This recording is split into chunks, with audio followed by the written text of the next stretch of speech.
the setting of the sun, we will honour our gods and our ancestral gods.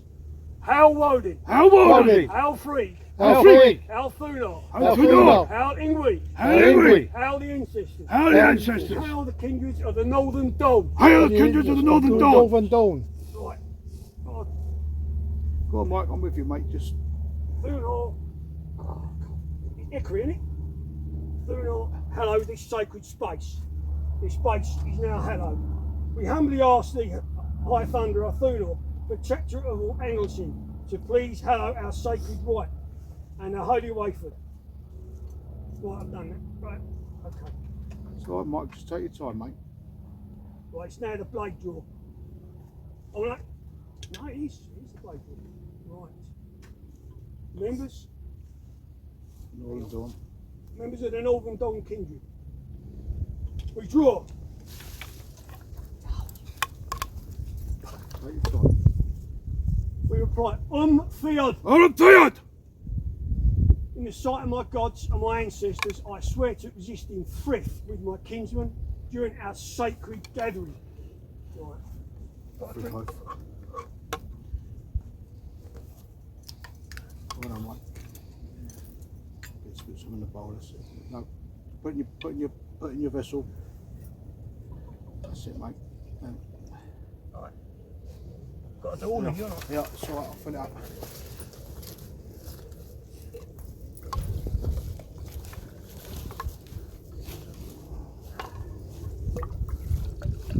Read out the next passage, Mike.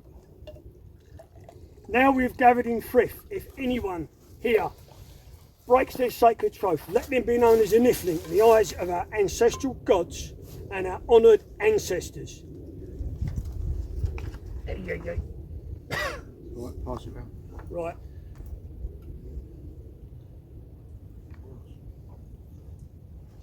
I should have said how Woden. Don't matter. It's all right. It's all right. Well done.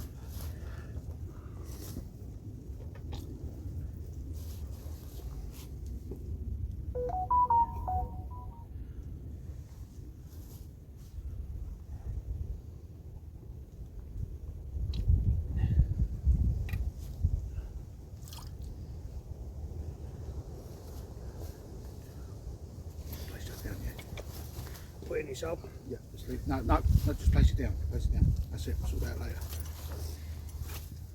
Now I shall be hallowing this sacred space as holy to the wild Stallion Kindred, the southern half of the kindreds of the Northern Dawn.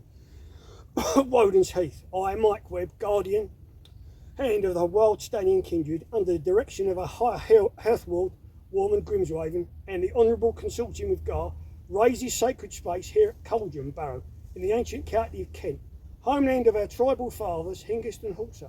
I vow to keep this sacred space as holy to the kindreds of the Northern Dawn, to honour the ancestors and to respect the rights of this land. Hail Woden!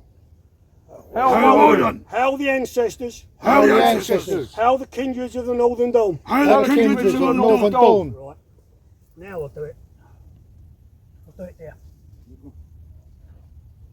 Here you go. I think it's now you. Oh, hello, yes. Well done, Mike. Well done. It's just as usual, I was cat-handed. What do I do at my base? What do you want? That doesn't matter. Oh. All right, Mike. Right. Do you want me to move where you were? Yeah, please. That's now hallowed as Mike's sacred space. Now we shall commence with the Solmonath bloke.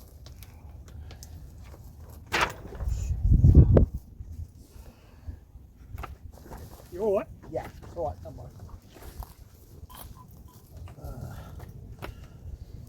Right.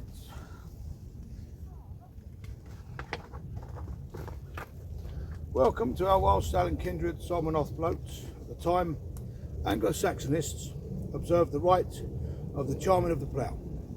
Charming of the plough, also referred to as the time of Weoh, is the Anglo-Saxon early or pre-spring celebration. It was made more about seeing signs of spring and celebrating its arrival as you do at Solmonath when honouring our goddess Haretha. It is a ceremony that marked the start of the planting season and marked bonding with and asking for the blessing of Mother Nerthus and the local land rights for a healthy season of crop growing. Excuse me. Farm tools were blessed, and an offering of bread and milk were traditionally given to the land rights upon the first furrows made into the earth.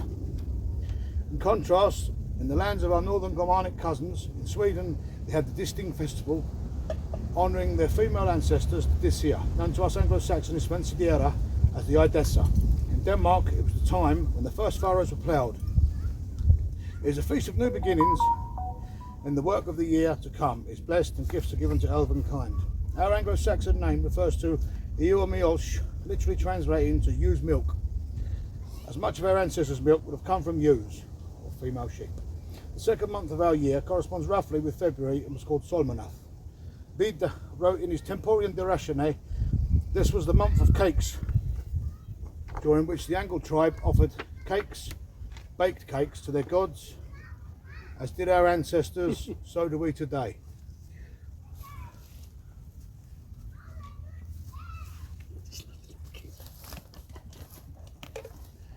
Ah, that's better. Oh, soon as on us again. Lovely jubbly. Offering of cakes to the earth. Home baked cakes from our Stallion hand mic. Also, I've got some myself if you want them. Well, I'll hand them out at the end if people want to wait. yes, I've done it for that really.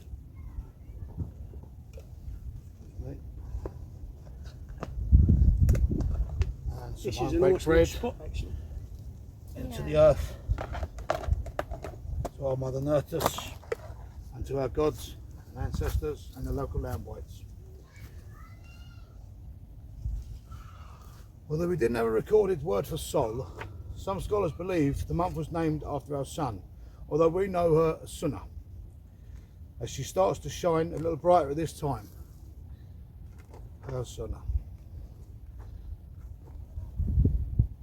So it could be very possible. The blessing of the plough, or Ashabot, as a melding of Christian and heathen elements.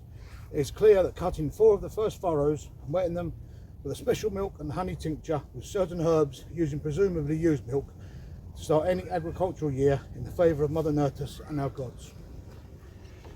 And the Ashabot blessing goes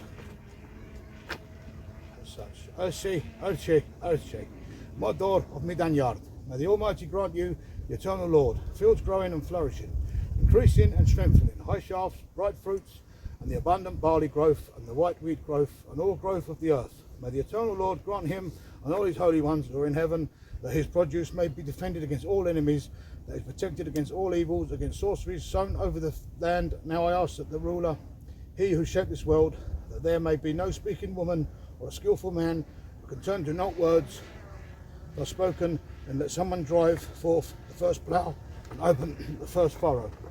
May you be well, Yotam Modor of men, may you grow into the God's embrace, filled with food for the use of the tribe. In his book Germania, Tacitus describes the worship of our Mother Nerthus in some detail. Nerthus' cart is found in an unspecified island in the ocean, where it is kept in a sacred grove and draped in white cloth. Only a priest may touch it. When the priest detects Nerthus is present by the cart which is drawn by heifers, Nerthus' cart is met with celebration and peacetime everywhere. It goes during her possession. No one goes to war, and all iron objects are locked away. In time, after the goddess has had her fill of human company, the priest returns the cart to her temple, and slaves ritually wash the goddess, her cart and the cloth in a secluded lake. According to Tacitus, the slaves are then immediately drowned in the lake, for no one may look upon Mother Nerthus and be allowed to live. A good way to honour Mother Nerthus is through our relationship with our food.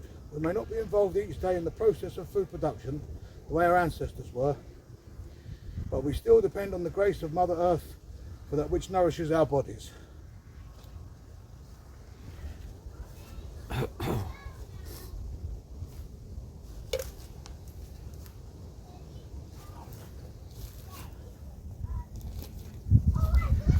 Now we give an offering of oats to our gods, to Mother Nerthus.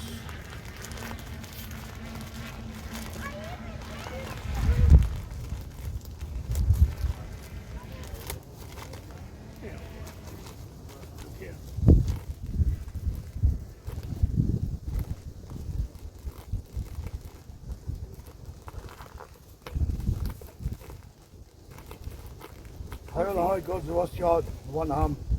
Hail Mother Nerthus.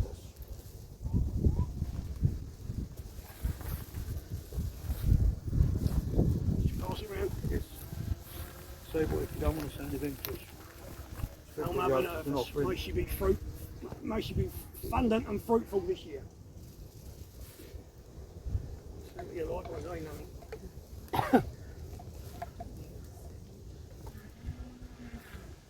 Hail the land.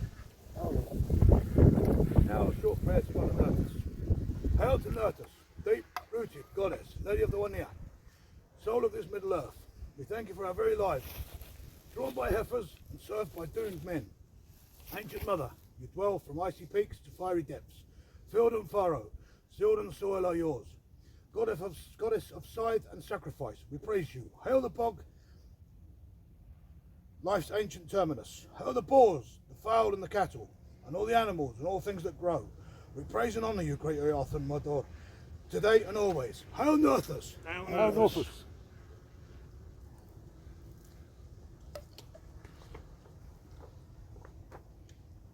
In England, we have a folk tradition known as Plough Monday, which was traditionally the first Monday after the end of Yuletide.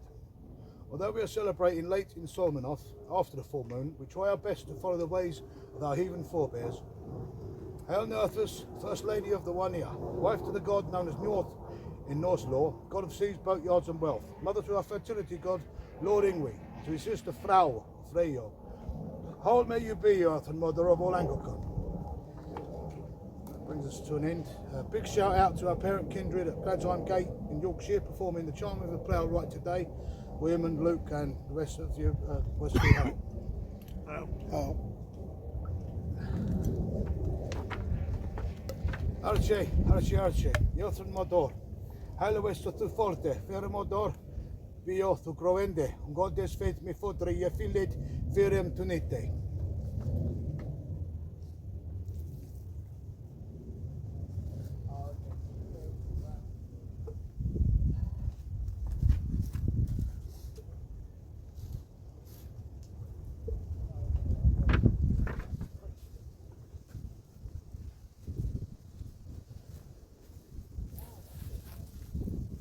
Can we get it?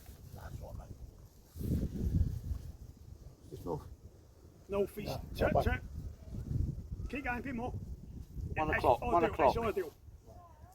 For the hearts, for the minds, for the hearts, and rising, the setting of the sun, to honour our ancestral gods. And Walden, Hail Walden. Walden. and Free, Alfred, and Ingrid, Alingwick, and Funor, Alcinor, and the ancestors, Hail and the the ancestors. ancestors, and the kindreds of the Northern Dawn. Hail the kindred of the Northern Dawn. We give final thanks to our gods, ancestors, and land rights for honour us with their presence today, and I declare this sacred space closed.